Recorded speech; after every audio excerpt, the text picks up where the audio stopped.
Hello and welcome to the third episode of the Best Picture Must Be Doing Something Right podcast. I'm your host, Joseph. I'm here with Jamie. Hello.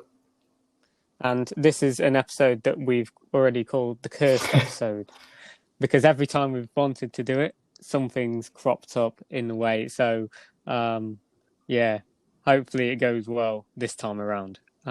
Today's film that we're going to be talking about is a rewatch for me, but I believe it's a first time watch for you. That's right, yeah. Yeah, and it is the film nominated for Best Picture for 2013. You know, we talked about this in the last episode, distinguishing between film years and Oscars years. It's very confusing. So we'll say for 2013. For the year. Yeah. That's it. Because on IMDb I'm looking at, it says her 2013. And I've just given away what the film is. But you already know anyway, because you would have seen the title of the episode. And it is Spike Jonze's Her. The plot synopsis is: in a near future, a lonely writer develops an unlikely relationship with an operating system designed to meet his every need. The writer and director is Spike Jonze, and the film stars Joaquin Phoenix, Amy Adams, Scarlett Johansson, Rooney Mara, Chris Pratt, and Olivia Wilde. Let's start off by just asking your general thoughts of what you thought of the film. Well, like you say, it was the first time watching for me. And to be honest, I don't think I'm going to watch it again. I mean, it's objectively a very good film. I think that much can be said. But it's like sometimes you don't really connect with stories like these, and that's okay. You know, it's well written, it's well produced, well acted, but the audience, just might not click with it. And there's that reason I won't rewatch it. But for the fun of it, I'll go into more nitpicky stuff, and we'll talk a bit about how awkward this film is at times. That would make it quite difficult to rewatch. I mean, I love what it does with technology. I think I'm looking forward to talking about that. It's one of them 5 minute into the future films where it's basically it's the world as it's an idealized view, isn't it, of the future? It's the world as we recognize it today, but something is more advanced in order to tell a sci-fi story. Think in the vein of Black Mirror. It's that sort of story. I mean, this is your second time rewatching it. Are you? Would you say you really enjoyed this film then? First time around, I would say I had a bit of a similar opinion to you in terms of I did really, really like it first time around. It was one of my favourite films of that year, where I was sort of like, you're just sort of taken aback by how brilliant the writing and the acting and production and everything about it is. I liked being in this world, and it's weird because we're talking about. I wanted to review this film, rewatch it, because I thought it's sort of like more of a fun, watchable kind of film. While some of the other stuff that you see nominated for Best Picture are obviously quite heavy films. Especially if you look at the lineup for this year, there are some that are very tough to watch, and you wouldn't want to rewatch it. So I thought this would be a lighter choice, but watching it on the second time around, I think. It hit me different. I was blown away. As we were discussing films we could do just after we've done No Country for Old Men. Yeah. And you described this as more of a romantic comedy. And well, it was placed as a comedy at the Golden Globes. There is parts of it which are surprisingly funny. It's a much heavier and philosophical film than I was expecting, and maybe it's heavier than I remember. Maybe that's why I've got sort of a skewed image of it. Yeah, for me, it's sort of a feeling of, I think if you relate to this film, it becomes not fun.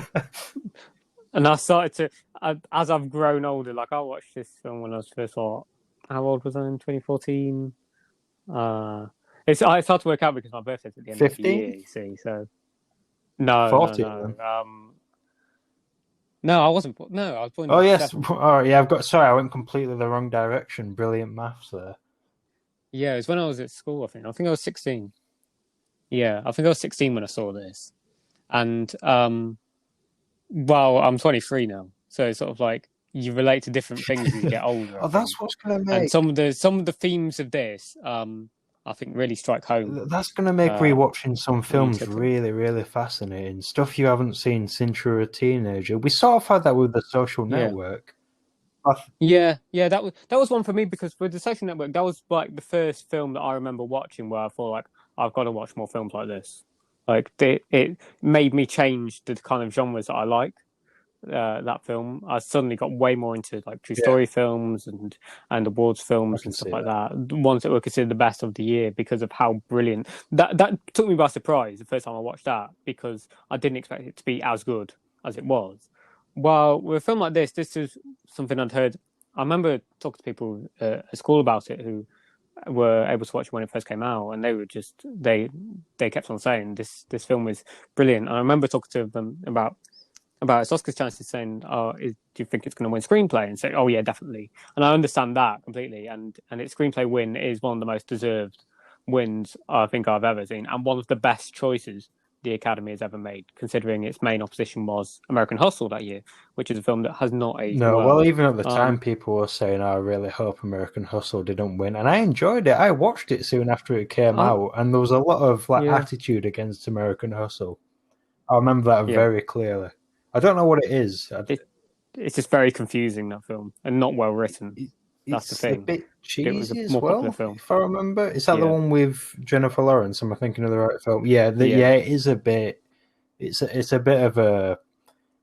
You have to suspend your disbelief a bit, and the characters are just really weird and yeah. bizarre. And that's in contrast to Her, which is I think a really Grounded. brilliant character Yeah. study. And I think the way that it's written is in a similar vein to that of a couple of Charlie Kaufman's films. And I wasn't surprised to read that Charlie Kaufman did help with the screenplay. So Eternal Sunshine of the Spotless Mind, which obviously won Best Original Screenplay in 2004. And I did have a look how to pronounce this name. I've completely forgotten. Synecdoche, New York. I know I pronounced that first word wrong. Synecdoche. Synecdoche, Synecdoche, New that's it. York. Synecdoche. I was really, Yeah, it's I similar was written to that. baffled then. I was thinking, are you trying to say a name? Synecdoche, No, New it's a York. Charlie Kaufman film from '08. It's sort of similarly written in that vein where it's got a lot of ideas, but also at its heart, it's got these. It goes very in depth into the way that the human mind works. Um, and you said that's Charlie Kaufman. Well, Yeah, the dialogue in this it's so a lot of it is obviously based between it's Joaquin Phoenix talking to a disembodied voice. So you'd really yeah, hope that the dialogue was engaging.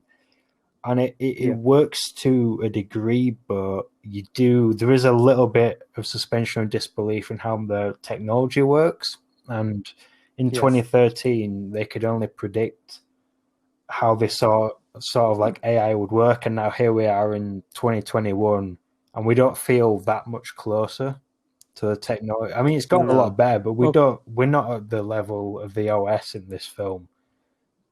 well, the argument here is that it's more about which I think is important when you're making a visual product, is that it's all about the audio rather than the visual. So if you had it like he was addicted to or everyone went around looking at phones like they would do Yeah, now, which would be a more accurate depiction of the future in that extent, then you miss out on everything around you.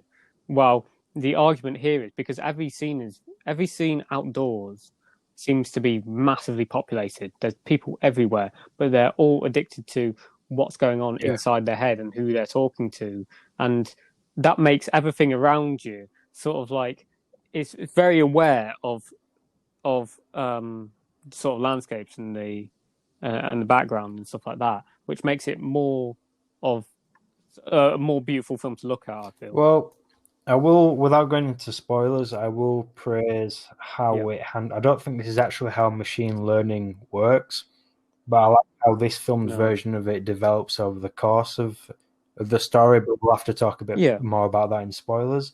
So I just want to set up that good definitely. point to criticize a bad point, in that the video games, the futuristic video Yeah, games that Joaquin Phoenix plays do not look fun at all, and I do not envision a no, future where people get addicted to that sort of Mon technology. points. It's like this big Yeah, flat screen projection, And it's just like Yeah. the game looks like really simplistic. It's like I was Well, baffled. I think I'll tell you why that's important, though. As a counterpoint to that, it's about. I feel like it's Jones's portrayal of when the mind works the most. In terms of when you're playing a video game, it's all about the escapism side of it, where you're not thinking Yeah, about your own problems. And then you see a lot of the scenes where he's talking to Samantha being more thoughtful scenes. So when he's out and about, or if he's in bed alone, sort of like he has an idea of when is Theodore Twombly, the character played by Joaquin Phoenix, mostly going to be feeling the main feelings of the film, which are about yeah. loneliness It and captures that very depression well. and and um and dealing with relationship struggles, and that tends to happen when you have time alone with nothing to distract you, which is why you need a distraction. So you see quite early on the scene with they call it the sexy kitten, don't they? The where he's just looking for Yeah, someone who to spend voiced any that? time with That it. was a really good gag. Kristen Yeah, Wiig. that was really good. What? Yeah, that reminds me of one point that I will say: if you haven't watched this film and you're watching it for the first time, have your remote control To turn the close to you. volume down. Yeah, Yeah, you know that's a more exactly of a what I mean. straightforward version of what I mean when I say that parts of it are uncomfortable. What do you think Yes, about? definitely. No, but they're meant to be uncomfortable at times. Like the surrogate scene is as uncomfortable as you'll find It's a any bit of scene. a topic change, but I love the contrast Yeah, between he works at a company writing love letters for other people, and it's sort of it's a replacement, it's sort of a simulation, and then some yeah, of the parts of the relationship between him and Scarlett Johansson's voice, which is weird to describe. Yeah, Samantha. Samantha. It deals with similar ideas of like surrogates and simulations. I don't know if that's a spoiler to talk about a specific scene. No, that's fine. That's it happens early enough. It doesn't ruin the plot But of the yeah, this film. idea of having a surrogate partner to replace the OS, like, but Yeah, it's about a lot of the theme of the film is about jealousy, he's isn't it? very uncomfortable by that. But I immediately picked up on the idea that he writes love letters for other people. He's also been a surrogate in some sense, He's yeah. the surrogate. Yeah. So it's like that's not an accidental contrast. Like, what do you think about his job? Like, why are they giving him that specifically in this film? It's a difficult one. I feel like it's similar to the thing it reminded me of was 500 Days of All right, Summer with with Joseph Gordon-Levitt's character working at a for like a place that writes cards. So it's very similar to that in terms of being an outlet for romantic thoughts, but that's worse when you don't have that person of your own. And I feel like what the film does is put him into encounters with every single type of woman that he could possibly come across in this kind of yeah, grieving period after his divorce. You have the childhood sweetheart that he's broken up with in the Rooney Mara character. There's the rebound with Olivia Wilde's character. Amy Adams is the former ex, but close friends with now. And then you have the Scarlett Johansson character, which is there to fulfill like everything that he's supposed to be feeling. the But manic pixie obviously, dream the job. argument is it's the idea of the Yeah, perfect person doesn't exist. Is I think is the overall argument of it. And what you have is sort of it's hard to explain because it feels like it's hard to talk about without going into spoilers. We'll talk about it more it then, presents to me. but Uh, it's presented in a place of getting him out of this hole rather than being the it shows solution me to it. like a very disconnected future. Like it handles that sort Yeah, of the dread that might come with that a lot better than I think modern Black Mirror does. Like the over the top yeah, plots of that like couldn't compete with just how grounded and bleak this version of a future is, but it's presented in a fairly normal, sometimes funny way. Like it's not like a miserable film all the way through. Like you wouldn't describe it like no, I that. don't think it's miserable. I think it's very melancholy at times, but it's inconsistent. It's the consistent changing of it's hard to explain. You know, that idea of I'm feeling happy for a Yeah, second, then yeah. I'm sad again, sort of idea. The fluctuation. That's it. Fluctuation of Especially when he's emotions. dealing with a So you circle. get incredibly happy scenes, and then you get really lonely, depressing scenes. But I feel like that's a more of an accurate portrayal of sort of mental illness, I guess, to a certain extent, but also dealing with situations that you don't want to be dealing with in your I think life. the protagonist is a very normal, like painfully normal person. Like he's just like we Yeah. haven't picked out the what are his skills. He's like a very good writer, but we're not like the. He's not the strongest protagonist. He's not the hero that saves the day.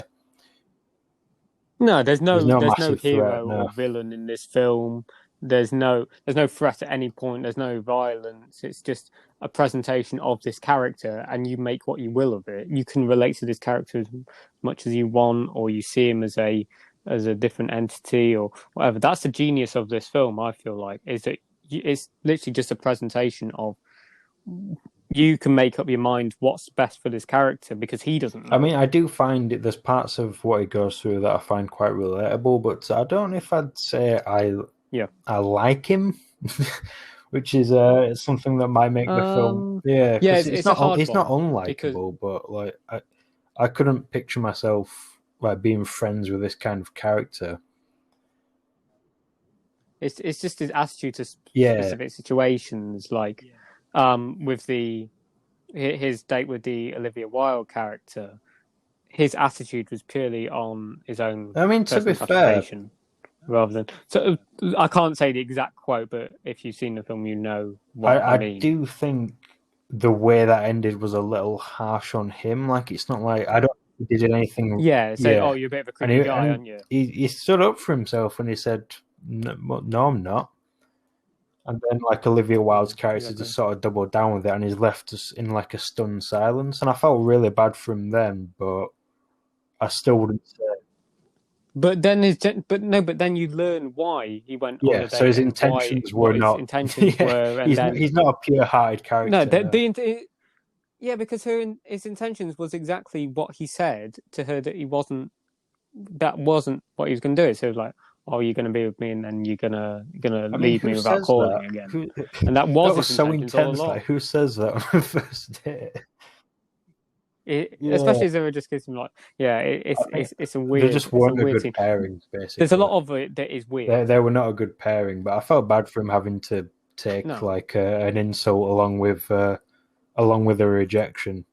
He goes through a lot, poor guy. yeah, So yeah, I do feel sorry for him, yeah. but I mean, uh, he's not like a. I mean, some people will find him a likable protagonist. I don't want to speak for everyone, but yeah, that's another thing that would make the film difficult to rewatch for me, at least. I think give it a few years. You'll like it's been a long time since I watched it, and it's something that I've been meaning to do, but yeah, it has to be a certain I'm looking time at of your its. life in order to get everything out of it because this is it's gone up a different level. Like I think it's genuinely bordering like 5 star I'm looking at the potential, top 10 list, near where 10 it's out of been 10 sort of placed thing. on. I mean, he got a lot of firsts. He got a lot of firsts for 2013. Well, we first for me for Let me 2015. think. Let's talk about the That's a good Accolades. segue into talk about the accolades. Yeah, we'll talk more about the plot in the spoiler section because I think we've talked as much as we can without talking too much about it. So it was nominated for Best Picture that year. Obviously, that was the year it was won by 12 Years a Slave, which obviously it was never going to beat because 12 Years a Slave, I think, wins if you're going to put like all the winners in 2010 up against each other. I think that wins because of how important that film is. But that's a film that I don't think we'll ever review on this show because I don't want to ever watch it again. I It's can't brilliant, imagine but for I a don't want to watch it again. second what my favourite film of Also, 2013 was. I'm trying to look now. Also nominated that year was American Hustle, Captain Phillips, Dallas Buyers Club, Gravity, Her, Nebraska, Philomena, and Wall Street. The thing is with this lineup is that it's got a lot of films that are, I think, of similar standard. So I feel like Captain Phillips, Dallas Buyers Club, no, 12 Years a Slave, and Philomena are all very, very good films. really good films, but they're not like standouts above everything else. I'm not a big fan of American Hustle. I think it's okay. Not a big fan of Wolf of Wall Street. I think it's okay. Gravity, I don't like. I've seen it a couple of times. I didn't get on with it. And Nebraska, I straight up hate. So, it's an interesting list that year. It's the first year that I fully like had a look at the award season, took it sort of seriously and in depth. So I know like it was very much a 2-horse race at the time between 12 Years a Slave and Gravity. Her was never really in a conversation, so I feel like its win in original screenplay was a good place to award it. And it was also nominated for score, song, and production design. Yeah, by Arcade Fire. Yeah, I think that they're very technical nominations on there. I'm surprised. Yeah, because it's a very I think technical the biggest film, isn't it? upset is Joaquin Phoenix no Best Actor nomination. Yeah. Ooh. I feel quite strongly about Best Actor that year, right? I feel like it's very strong. It was very strong in terms of its depth as well. There were a lot of good performances that weren't nominated at all.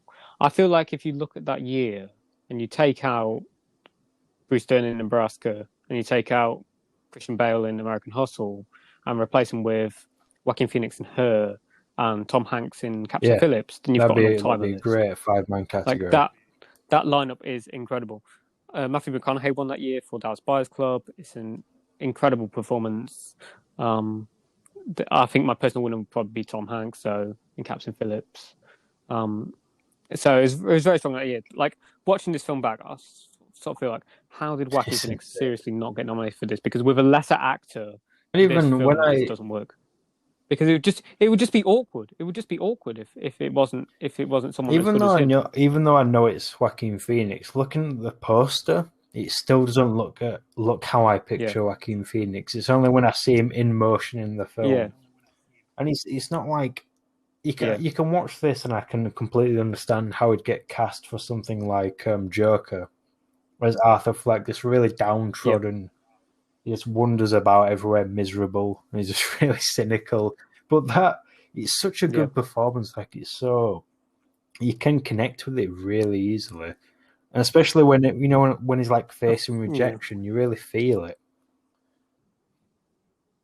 Yeah, like he has to carry a lot of scenes by himself. There's a lot of scenes where a lesser actor would think, "Oh, where do I need to look, and what do I need to do?" There's no showy. I think that's ultimately why he didn't get nominated for Best Actor, is because it's all about the showiness of a performance.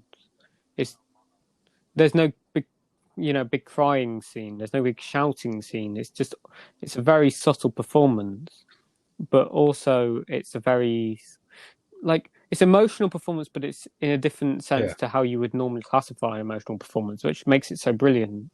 I think the performances in this are generally across the board really, really good. And they have to be very different to each other.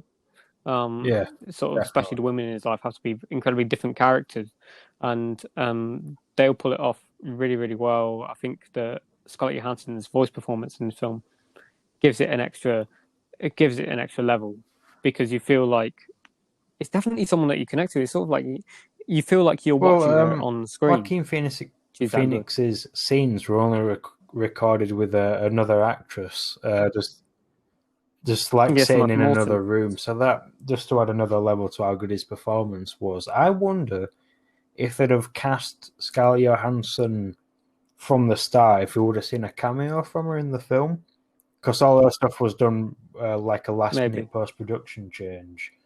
So I've wondered about that, especially that scene where there's the surrogate. I thought having. I thought that would have been. Oh, that wouldn't have worked. That wouldn't have worked. I would have done. That would have been great. No, I was actually. Yeah. I did think that. That did cross my mind, but it wouldn't have worked. Yeah, the audience would have struggled. You got to suspend some kind of reality. And the fact that was played by a different voice. That was played by a different actress anyway. Someone else provided the voice for that, which is strange. Yeah, I know. But the thing is, if Scarlett Johansson is doing the voice of Samantha, and the surrogate has to speak in her voice as well in that scene. Her voice. It's a weird scene. It is a weird scene because it's sort of like the surrogate. because I remember seeing this. It popped up that it was a different actress providing the. Oh yes, someone called Soko provided the voice of Isabella, the surrogate. So that's why you only hear her speaking when she's like Yeah, in that room. you see it through the That's she hides in fascinating. like I this have no cupboard. idea why they did that. Uh, that yeah, it's weird that they do that sometimes. They tend to do it when it's historical characters. I remember when they did that for the Orson Welles scene in Ed Yeah. Wood, Oh, the they Tim had Burton the film. voice They do that actor. Like, when was it uh, Maurice Lamar? Who did they have to voice Orson Welles? I can't remember, but obviously if he didn't look like Orson Welles but spoke like him, then and actually it links into the film that we talked about the other day, Yeah, Social Network. The Bill Gates character yeah. Sorry, is yes, done I by was an right. It's impressionist. Maurice LaMarche Uh, provides Orson Welles' voice, and he did a very yeah, he plays. Do you know the old cartoon Pinky and the Brain? He voices the brain, and he does a very yeah, similar voice to Orson Welles for that. So that's a fun bit of trivia you won't yeah, find on any other podcast. yeah. Um, any more thoughts on the film before we move on? Actually, I just want to talk about the location. So this film was mainly shot in Asia. Did you believe at any I point that got this what was they were supposed to be in going for America? because I've seen films do this before. They sort of like Olivia Wilde talks about, this sort of like Asian American fusion in the future. I've seen films Mm, do that before, so I got what they were going for. Like off the top of my head, yeah, Big Hero 6, the animated film, it does a similar thing. yeah, yeah. But that's Yeah. supposed to be So, but San I've seen that Francisco, isn't it? aesthetic before, and I think it really works. Yeah, I It does enjoyed it, work because it's a futuristic view of stuff, and it's very clean. So I did like that a lot. The production design and it is was beautiful in nominated, of this as course, well. for production design, but did Um, not win. it's a very atypical sort of production design nomination though, because it's normally Yeah. films that are What like what period what did pieces win for it? It was The Great that Gatsby. get. That was Oh, 2013. Great Yeah. Gatsby. That makes sense. That's Yeah, the that's just what most wins though, grand isn't it? of sort of spectacles, isn't it? That one costume design Yeah, as well. that's They just often how go it goes, together. though, unfortunately. Uh, yeah. Before we do, yeah, Shall we I mean, talk about spoilers now? I know I said I wouldn't Yeah. rewatch it, but I'd say give it a watch through at least once because I think there's a lot you can get out of it. Oh, definitely. Yeah. Yeah, definitely. And I would recommend revisiting it over time as well, especially if technology changes as well, um, just to see how it changes. Because I feel like a big thing about it is its presentation of like you think that if you saw it Yeah, 7 years later after it came out, you'd say, that's like that now, and it's actually held a different kind of meaning. I think nowadays, especially with people spending more and more time it's even alone, harder. Yeah, with technology, yeah, it's become more resonant in a way.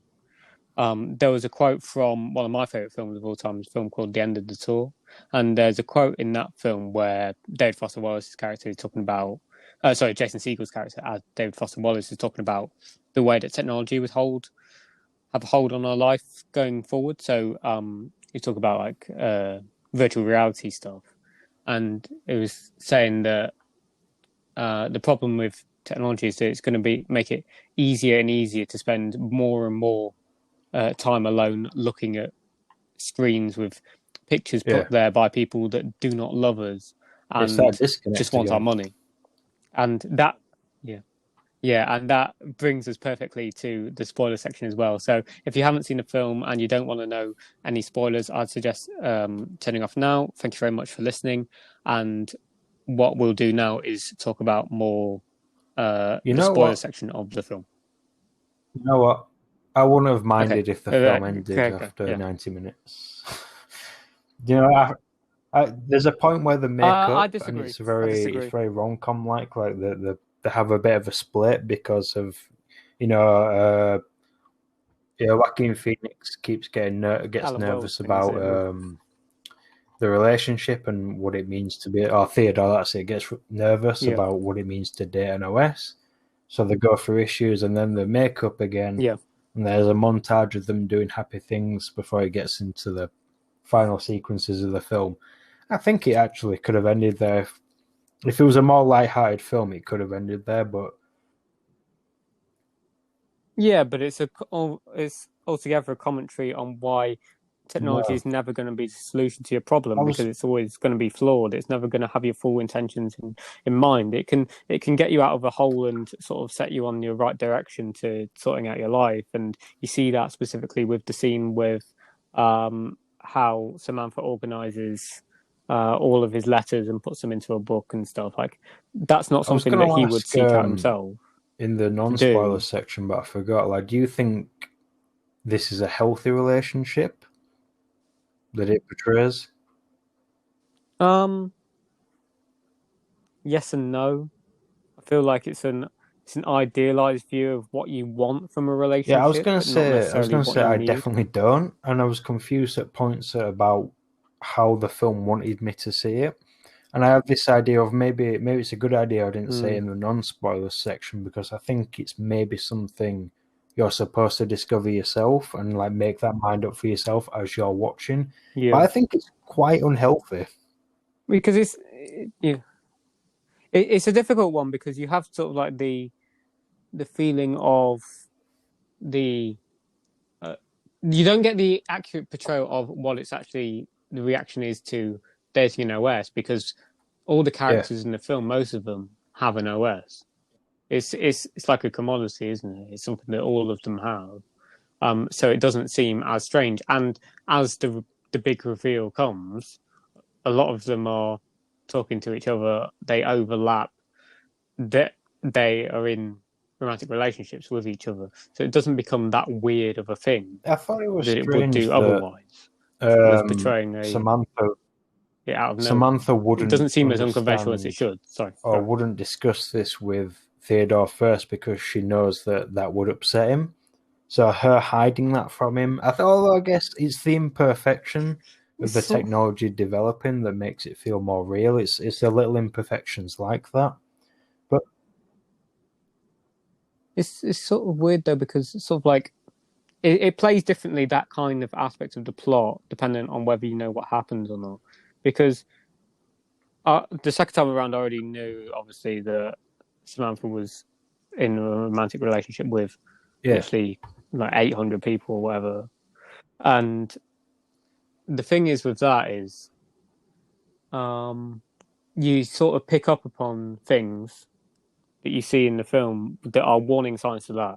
The constant mention of I'm just yeah. an OS, I don't have a body, stuff like that, becomes way more noticeable if you know what happens I compared to if liked you the don't. although I do feel like it's funny that the script felt like it needed to wrap up this advanced new technology.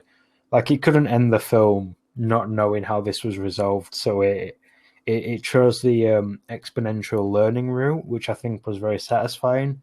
And then at the end, they sort of advance into oh, what's it called? You Yeah, know, when humans are supposed to reach the point of becoming so advanced, so like go into it's got like a name for it I'm not in too science sure. fiction, or not even that, in like Yeah, futurism, where they're predicting what's going to happen. yeah. I'll try and look up the name in the second, but I found that a bit unintentionally silly, but also satisfying The at the ending's same weird. time. Like I liked that resolution. Mm. Yeah, the ending is weird in the sense of like all the OSs sort of disappear at the same time. I I don't know, know don't they what have a that job to do? the point of that Are they was. supposed to be organizing emails and stuff? Yeah, but that becomes the sort of like the central thing about, do you want your partner to know Yeah, literally the everything film about you doesn't or go not? into the Is that, do you end up sort of the, falling in love with yourself the film through doesn't go doing into that? the Because nitty gritty of I basically don't know. dating your digital secretary. Yeah, Or dating your digital self, really, isn't it? Because the OS is based upon your personal feelings. You get the scene where he's setting it up and saying about, yeah. oh, what's your relationship with your mother like, and it Oh yeah, interrupts him halfway through, and we get sort of like it it. gets that just by way that you answer questions, Because he it starts like knows stuff complaining about and it you. goes, this goes, Um, yep, that's it, thanks. We got it. Yeah, yeah, exactly. It's It's it has called a lot of big existential the questions like that I singularity. don't think it answers. The idea of that humans advance into Right. hyperspace or whatever, and that's no, not hyperspace, the AI cloud or whatever, and that's basically what happens with the OS at the end. But like you say, it doesn't go into the Yeah. ramifications of this kind of technology. And a pro and a con of the film is that it keeps it focused on that, on the relationship story. Well, it's more than the character more than anything. I think the character itself of Theodore is It the just central leaves so point many rather than the questions. relationship. Yeah, it doesn't leave you in any position where you know what's going to happen next. Like it could potentially be the case where, because of the final scene, that you think, oh, okay, that Amy Adams' character and Joaquin Phoenix's character end up together. I That think they definitely it placed could happen little in that hints that extent. that could be a possibility. Like, I don't think that was an accident because they wanted to leave Yeah, some promise in Theodore's yeah, future. So,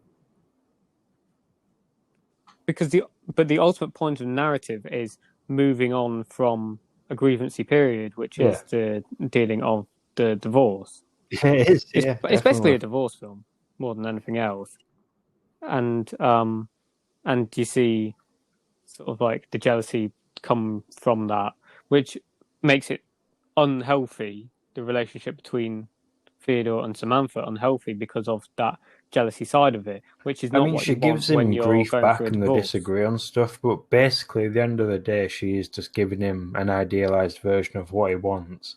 So, his ex Yeah, it's a girlfriend, short-term fix, isn't it?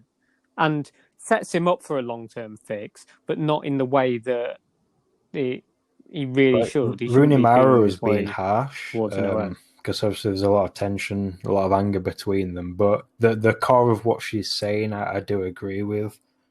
That now he just has this like perfect partner who Yeah. doesn't really.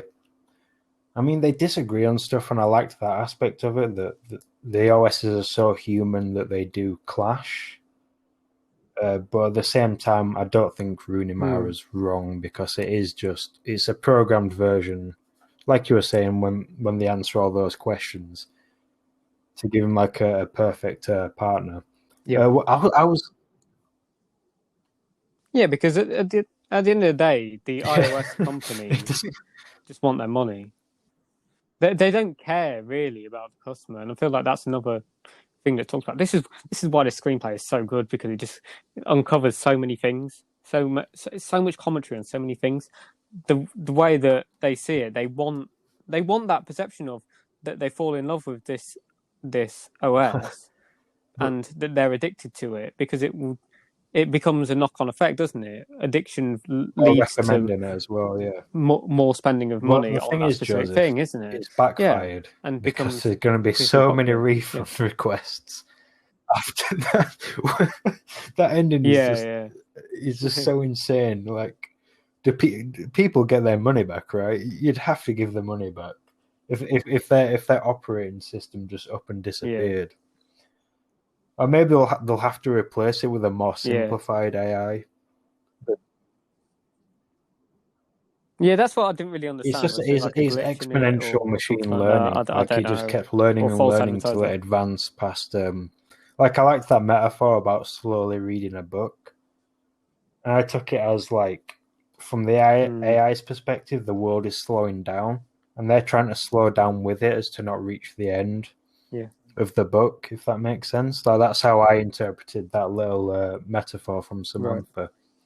But I was uh, speaking of humans like looking badly down on the OS relationships. I was so nervous about where Chris Pratt's character was going to go. I was happy that he just turned out to be like a Yeah, supportive best friend.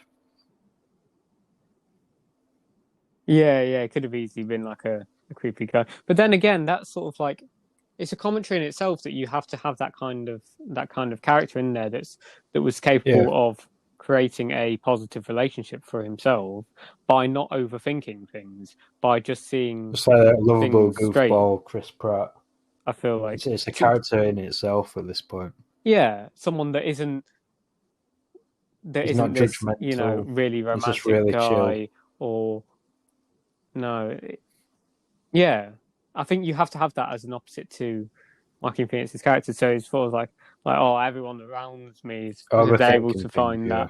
that person to spend the rest of their life with, but I'm not, sort of thing. You've got to have that as a contrast to that to make this. The thing that makes a character study so good is less about the central character itself, but more about what's going around them.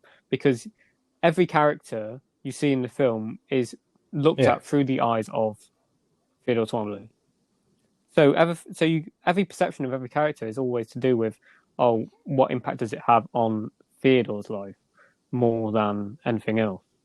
So that's what I think the film does really, really well, and that's what struck me a lot about it. This has become a film that I think is going to be considered I an said all-timer. that Really, the OS going presents a perfect forward. partner, but one thing I will say is Samantha really needs to get like a grip on boundaries because she sets up that surrogate date, which Theodore clearly doesn't want to do, and then she sends off his old letters to the publishing agency without his permission. Yeah, but then again, that's a commentary on the nature of being in a depressed state, isn't it? Where you need someone to help you out of it, but sometimes that help can be more damaging because there's a reason why you're avoiding those specific things in the first place. I like that way of putting it. I don't know. It's a bit. It's I a mean, bit you're not deep. wrong. He's definitely depressed. Yeah. So It's a I bit don't deep. think anyone could disagree with you on that interpretation. Yeah. Yeah, it's just about filling his needs. I think that's the ultimate point of the film, and it does it in a really creative way, in a visually striking way. So, I think what you get as part of a rewatch is sometimes you have to take the quality of a film as a given. If you're watching a Hollywood film, most of the time it's going to be really well shot and really well choreographed and directed and written and stuff like that. If you take that as said and done, and look at it from a different perspective, as you would do on a rewatch, what do I get out of this? What message is it trying to say? What's the point of the story? Is the story entertaining? Then that's what makes this film so good, because you have all those brilliant things about the production side of it. You put that to one side and you still have this really brilliant film alongside it as well. It makes it just a phenomenal film. And to answer the overall question of which we do each episode, is it worthy of being in this category? Probably, yes. in any other year, it would have won. I had a better chance. Sorry, I should. Or it could have won. I mean, yeah, I think it would have had a better chance. But to be fair, if you look back on previous Best Picture winners, films that are similar, the only one I could really think of that sprung to mind in any extent was The Shape of Water, because you have that similar idea get someone of out of a dark place, romance. Yeah, completely agree. Yeah. I might rewatch in a few thoughts years. I don't know, but I'd say definitely if somehow someone's got to this point and they haven't watched the film, give it a shot. Yeah. Definitely. Oh yeah, it's great. Definitely, especially if you're a big fan of Joaquin Phoenix. I think this is probably the best performance of his career, which is saying a lot because of how good he is in like Joker and Walk the Line and The Master. He's one of the greatest. And Spike Jonze, make more films, mate. So what is the overall thing in the film? Thank you. I think we'll leave it there. Thank you, James, for coming on, and thank you for listening. And I'll see you later for another episode.